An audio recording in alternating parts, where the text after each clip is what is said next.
Assalamualaikum warahmatullahi wabarakatuh. Apa kabar anak-anak hebat? Oke, ketemu lagi dengan Ibu. Hari ini kita akan belajar IPA, melanjutkan pelajaran yang kemarin. Oke, anak-anak, hari ini akan kita lanjutkan pembelajaran Selasa kemarin tentang struktur dan fungsi tumbuhan. Hari ini kita akan bahas fungsi bunga dan fungsi buah dan biji. Oke, pertama kita akan bahas tentang struktur dan fungsi bunga. Coba kalian perhatikan tumbuhan di sekitar tempat tinggal kalian. Apakah semua tumbuhan mempunyai bunga? Ya, belum tentu ya. Ada beberapa tumbuhan yang tidak memiliki bunga. Bunga merupakan alat perkembangbiakan tumbuhan. Bunga disebut juga alat perkembangbiakan karena di dalam bunga terdapat alat-alat reproduksi, yaitu seperti benang sari, kepala putih, dan kandung lembaga. Kita bahas satu-satu struktur bunga. Ya, ini struktur bunga yang sempurna. Kenapa disebut struktur bunga yang sempurna? Karena di dalam satu bunga terdapat benang sari dan kepala putih secara bersamaan. Itu. Struktur bunga ini terdiri dari pertama adalah kelopak bunga. Ya, kelopak bunga. Lalu kemudian ada mahkota bunga. Terus ada benang sari. Benang sari itu terletak di antara mahkota. Bagian dari benang sari itu ada tangkai sari, kepala sari, dan serbuk sari. Benang sari merupakan penghasil serbuk sari yang menghasilkan gamet jantan pada tumbuhan. Oke, lanjut ke kepala putik. Putik terletak di bagian pusat bunga, ya. Terdiri dari tangkai putik dan dasar putik.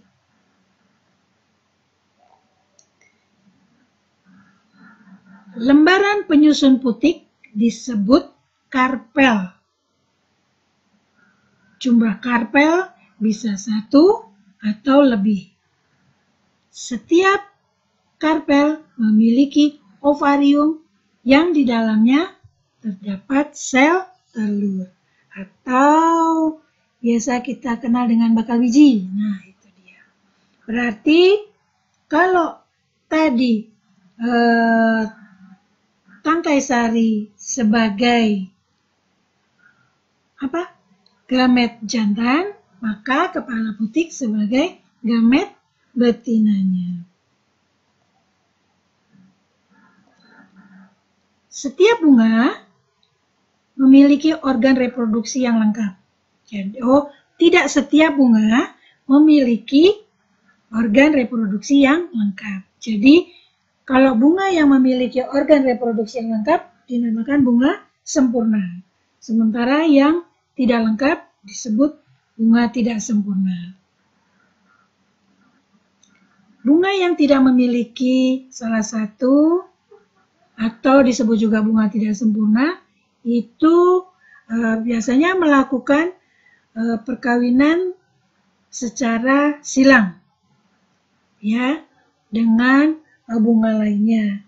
Biasanya dibantu oleh perkawinan secara silang secara dibantu oleh angin, dibantu oleh kupu-kupu atau lebah, ya. Itu pembelajaran yang kelas 6 ya. Oke. Perkembangan bunga menjadi buah dan biji. Ini yang kalian harus Perhatikan. Setelah putik dan benang sari masak, maka dapat terjadi proses penyerbukan. Penyerbukan adalah jatuhnya serbuk sari ke kepala putik. Setelah terjadi penyerbukan, maka akan dilanjutkan dengan pembuahan, yaitu meleburnya inti sel telur dengan inti sperma. Hasil peleburan ini disebut dengan zigot. Untuk pembelajaran nanti yang lebih dalam mengenai persilangan akan dibahas di kelas 9. Oke, kita lanjut ke struktur dan fungsi buah. Oke, bagian-bagian buah. Ya, bagian-bagian buah. Ditinjau dari asal terbentuknya, buah dibedakan menjadi buah sejati dan buah semu. Apa itu buah sejati? Buah sejati itu adalah buah yang dibentuk oleh jaringan yang berasal dari bakal buah. Contohnya, buah alpukat, mangga, anggur, dan pepaya. Sementara buah semu adalah buah yang dibentuk tidak hanya oleh jaringan yang berasal dari bakal buah. Contohnya, misalnya jambu monyet, ya, yang terbentuk dari tangkai bunga yang membesar dan ada di bawah ya, di luar buah. Terus buah nangka, terus buah ciplukan. Nah, buah ciplukan ini lebih dikenal dengan buah untuk obat, ya. Bagian-bagian buahnya. Nih, kita bedakan antara buah dikotil dengan buah dari tumbuhan monokotil. Yang dikotil itu kacang, yang monokotil itu adalah jagung. Masing-masing memiliki kulit buah. Di dikotil ada, di monokotil juga ada. Lalu ada plumula, ya. Ini adalah bakal tumbuhan. Lalu ada radikula. Terus ada poros embrio, ada kotiledon. Oke, perbandingannya. Perbandingan antara buah mangga dan buah kelapa. Ya, kalian bisa bandingkan. Kalau buah mangga itu lapisan luarnya gimana ya? Lapisan luarnya tidak terlalu keras. Kalau kelapa keras, ya. Terus lapisan tengahnya itu kalau mangga lunak dan tebal. Sementara kalau kelapa lapisannya tebal dan berserabut. Lalu lapisan dalam. Lapisan dalamnya keras dan tipis sebelum biji, ya. Kalau lapisan untuk buah kelapa, bagian dalamnya keras dan tipis atau batok kelapa.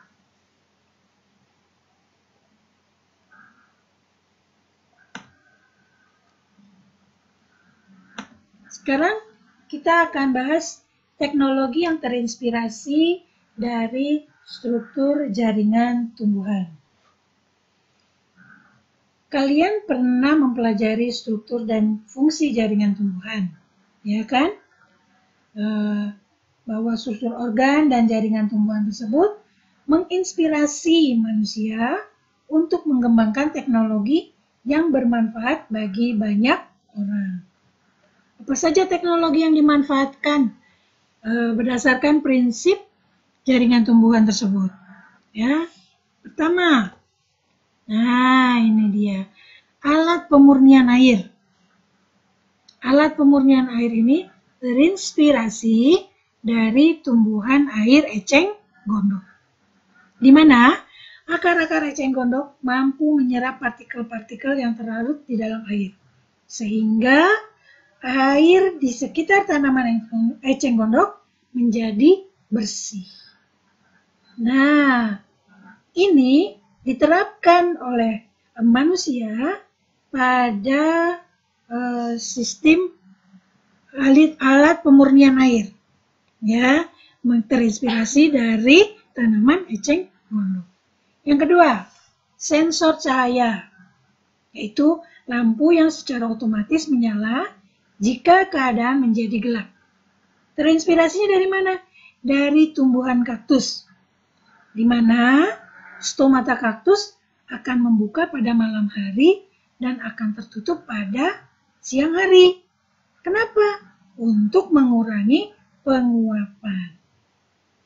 Lalu yang terakhir ada panel surya, yaitu alat yang dapat mengubah sinar matahari menjadi energi listrik. Dari mana terinspirasinya? Yaitu dari mekanisme fotosintesis yang terjadi pada daun.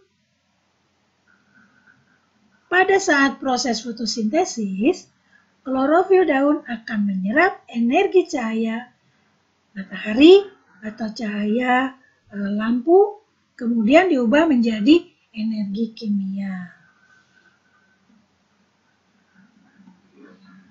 Nah, kalian sudah mempelajari tentang struktur dan fungsi jaringan tumbuhan. Jika kalian sudah memahami materi tersebut, mari kita uji kemampuan kalian dengan menjawab pertanyaan materi di Google Form yang sudah Ibu siapkan. Terima kasih, semoga bermanfaat. Wassalamualaikum warahmatullahi wabarakatuh.